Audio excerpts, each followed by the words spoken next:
Kristo Yezu akuzwe. iteka ryose. Ni koko radiyo y'umubyeyi ntabwo ikwiye guceceka ngo n'igiceri cy'ijana kivuga amasegonda 6.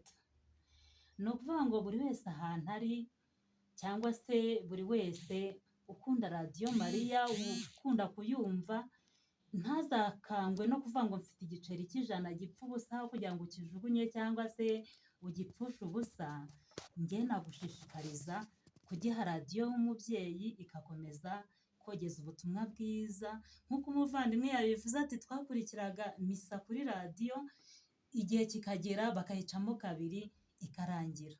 Ubu turisanzura, ukumva misa uko ushaka, ukumva misa ushaka izo arizo zose.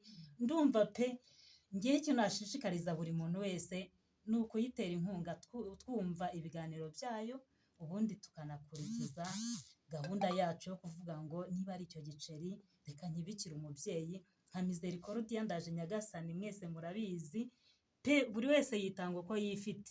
Ndabashimiye, Imana ibamere umugisha. Kristo Yezu akuzwe. Kuri ibyo ngibyo twebwe nko muri santarari yacu